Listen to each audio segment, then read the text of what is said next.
मित्रांनो, एका आईने आपल्या पोराच्या वाढदिवसासाठी घरी पाहुणे येणार म्हणून बाजारात जाऊन साखर आणायला गेली आणि किंमत ऐकून ती तशीच थांबली. कारण 2 महिन्यापूर्वी 50 रुपयांना मिळणारी साखर आज 80 रुपयांच्या घरात पोहोचली आहे. मित्रांनो, हा फक्त आकड्यांचा खेळ नाहीये.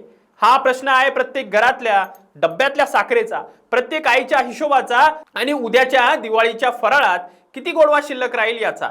जो देश जगाला साखर विकत होता तोच देश आज परदेशातून साखर मागवतोय. हे कसं घडलं आणि याचा फटका नेमका कोणाच्या खिशाला बसणार आहे? चला समजून घेऊया आजच्या या व्हिडिओमधून. साखर का महाग झाली, काय कारण आहे आणि कोण जबाबदार आहे.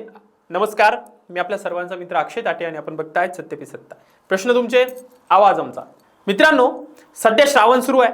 महिन्याभरात गौरी गणपती येतील. त्यापाठोपाठ नवरात्र, दसरा, दिवाळी सणवारांचा हा हंगाम म्हणजे प्रत्येक घरात लाडू, कारंजा, पेढ्यांचा घमघमाट.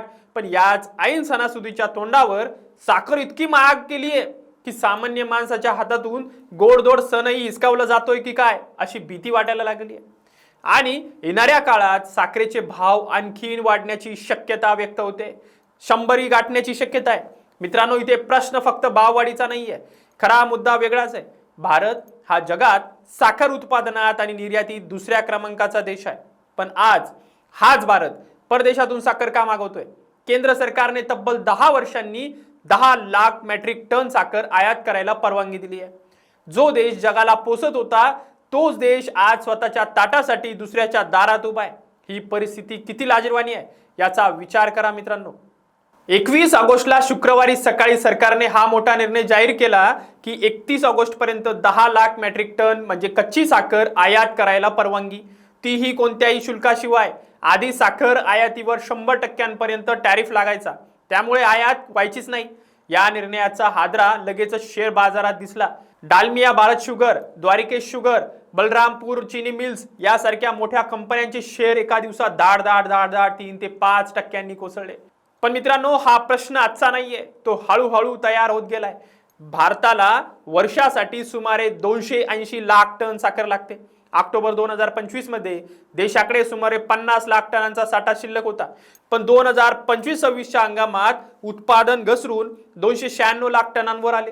2019 नंतर सर्वात कमी उत्पादन आणि आकडे जर बघितले तर वाटतं उत्पादन गरजेपेक्षा जास्त आहे. मग तुटवडा कसला? पण इथेच खरी गोम आहे. पहिलं कारण म्हणजे निसर्गाचं. महाराष्ट्र आणि कर्नाटक ही ऊसाची सर्वात मोठी उत्पादक राज्य आहे. पण गेल्या हंगामात याच पट्ट्यात पावसाने दगा दिला. कुठे दुष्काळ सदृश परिस्थिती तर कुठे विषम पाऊस. त्यामुळे ऊसाचं जे उत्पादन आहे तेच घटलं आणि ऊसातली साखरेची जी रिकव्हरी आहे ती खालावली. दुसरं कारण मित्रांनो, हे निसर्गाचं नाहीये बरं का, हे सरकारच्या धोरणाचं कारण आहे. केंद्राने देशभरात E20 पेट्रोल सक्तीचं केलंय आणि शुद्ध पेट्रोलमध्ये 20% इथेनॉल मिसळणं बंधनकारक केलंय. आणि हेच इथेनॉल बनतं प्रामुख्याने ऊसापासून आणि साखरेच्या मळीपासून. आता या हंगामात तब्बल 30 ते 35 लाख टन ऊस थेट इथेनॉलकडे वळला गेला. म्हणजे साखर आयुक्त शेखर गायकवाड, म्हणजे जे माजी साखर आयुक्त होते शेखर गायकवाड, यांनी स्वतः असा दावा केलाय की गेल्या वर्षी जवळपास 50 लाख टन ऊस इथेनॉलसाठी वळवला गेला होता. यंदा 35 लाख टन. सरकारनेच कारखान्यांना सांगितलंय साखर कमी करा, इथेनॉल वाढवा. आणि याचा थेट फटका सामान्य माणसांच्या ताटातल्या साखरेला बसलाय. आणि तिसरी चूक निर्यातीची आहे. नोव्हेंबरमध्ये हंगाम सुरू झाला तेव्हा सरकारला वाटलं साठा भरपूर आहे, 20 लाख टनांपर्यंत निर्यातीला परवानगी देऊन टाकली. 8 लाख टन साखर देशाबाहेर गेली सुद्धा. आणि नेमकं तेव्हाच देशातल्या साठा वेगाने आटायला लागला. मग सरकारने गायगायत निर्यात बंदी लावली. पण मित्रांनो, तोपर्यंत वेळ निघून गेली होती. हे सरकार हंगामाच्या सुरुवातीला जगाला साखर विकत होतं, त्याच सरकारला काही महिन्यातच परदेशातून साखर मागवायची वेळ आली. हा नियोजनाचा पराभव आहे आणि त्याची किंमत आज सामान्य माणूस भोगतोय. आता सरकारने नुकसान कमी करण्यासाठी 2 पावलं उचलली आहेत. पहिलं, साठा मर्यादा. महिन्याला 10 टनांपेक्षा जास्त साखर वापरणाऱ्या ज्या काही मोठ्या व्यापाऱ्यांना, म्हणजे मिठाई उत्पादक असेल, कोको कोलावाला असेल, पेप्सी सारख्या कंपन्यांना आता 15 दिवसांपेक्षा जास्त साठा ठेवता येणार नाही. कृत्रिम टंचाई आणि साठेबाजी रोखण्यासाठी दुसरं, 10 लाख टन कच्च्या साखरेची शुल्कमुक्त आयात. म्हणजे प्रामुख्याने जगातला सर्वात मोठा उत्पादक असलेला ब्राझीलकडून ही कच्ची साखर बंदरांवरच्या रिफायनरीजमध्ये शुद्ध केली जाईल आणि बाजारात येईल. तज्ज्ञांच्या मते यामुळे भाव फार खाली येणार नाहीत, पण 80-90च्या पुढे जाण्यापासून नक्कीच रोखले जातील. म्हणजे आज 80 आहे, 90च्या आसपास ते कंट्रोल करतील. किरकोळ बाजारात साखर 50 ते 55 रुपयांच्या घरात स्थिर राहू शकते असा अंदाज आहे. पण मित्रांनो, याच वेळी महाराष्ट्रातून आणखीन एक अस्वस्थ करणारी बातमी समोर आली आहे. सध्या राज्यात एकूण 221 साखर कारखाने असून राज्याकडे सुमारे 25 लाख टन साखरेचा साठा उपलब्ध आहे असं नेमकं माहितीत आलंय. म्हणजे राज्यात साठा आहे, कारखाने आहेत, तरी किरकोळ बाजारात दरवाढीचा फटका सामान्य माणसालाच बसतोय. आणि इथेच खरा प्रश्न उभा राहतोय. हवामानातले प्रतिकूल बदल आणि खत मशागतीचा वाढलेला खर्च यामुळे उत्पादन घटलं हे मान्य आहे. पण या साऱ्या गोंधळात इथेनॉलचा फायदा नेमकं कोणाला मिळालाय आणि इथेनॉलसाठी कोण आग्रह करते? ऊस उत्पादक शेतकऱ्याला त्याचा योग्य मोबदला मिळाला का? हा प्रश्न अनुत्तरितच आहे.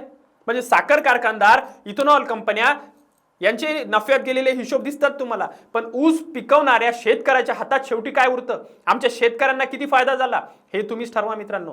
कारण साखर ही फक्त एक वस्तू नाहीये, ती प्रत्येक सणाची गोडी आहे, प्रत्येक पाहुण्याच्या स्वागताची पहिली चव आहे. कारण चहा शिवाय तर गोडवाच नाही. घरी आलेल्या पाहुण्याला चहा पाजावीच लागते. लहानग्याच्या हट्ट्यापायी आईने बनवलेल्या शिऱ्याची आठवण आहे, शिरा लहान पोरांना द्यावाच लागतो. आज ही साखर सामान्य माणसाच्या आवाक्याबाहेर जर जायला लागली आहे, तर दुसरीकडे ज्यांनी हा ऊस पिकवला त्याच्या घामाला किंमत मिळाली का हो? घाम गाळला त्याने, त्या शेतकऱ्याच्या हातातही काही खास पडताना दिसत नाहीये. मध्ये कुठेतरी हा हिशोब चुकलाय. आणि कोण कमवतोय हा हिशोब, तो प्रश्न आहे. कारण तो हिशोब चुकवणारे धोरणकर्ते आहेत, तो हिशोब भोगणारे पात्र सामान्य माणूस आहे, कष्टकरी शेतकरी आहे. सरकारचं धोरण चुकलं की नियोजन फसलं याचं उत्तर वेळ देईलच. पण एक प्रश्न आजच आपल्या सगळ्यांच्या मनात असायला हवा की 31 ऑक्टोबर नंतर आयातीची मुदत संपल्यावर पुन्हा हीच परिस्थिती परतणार नाही का हो? म्हणजे 31 ऑक्टोबरला आपल्याकडे दिवाळी दसरा आहे आणि तेव्हा तुमच्या घरात साखर येईल का हे तुम्ही ठरवा. तुमच्या घरात साखरेच्या दरवाढीचा किती फटका बसतोय आणि या साऱ्या गोंधळातला खरं जबाबदार कोण आहे? निसर्ग, धोरण की नियोजनातली चूक? तुमचं मत आम्हाला कमेंटमध्ये नक्की कळवा. आणि अशाच परखड मुद्देसूद विश्लेषणासाठी चॅनल आत्ताच सबस्क्राईब करायला विसरू नका. आणि जर बेल आयकॉन दाबला नसेल तर आत्ताच दाबून घ्या. धन्यवाद. 2 महिन्यानंतर सिंगापूर ब्रांचला प्रमोशन होतंय तुझं. कॉंग्रॅच्युलेशन्स. काय ग, तुला आनंद नाही झाला? मॅडम, तुम्हाला माहितीच आहे की मला पीसीओडीचा त्रास आहे. दिवसभर फटीग असतो, सारखा मूड स्विंग होतो. उगाच एवढी जबाबदारी कशाला घ्यायची? अगं, एवढं सिरियस नाहीये ते. त्यावर सोपा उपाय आहे, डॉक्टर चाटेज होमिओपॅथी क्लिनिक. अगं, किती जणींनी तिथे उपचार घेतलेत. महाराष्ट्रात अनेक ठिकाणी त्यांच्या शाखा आहेत.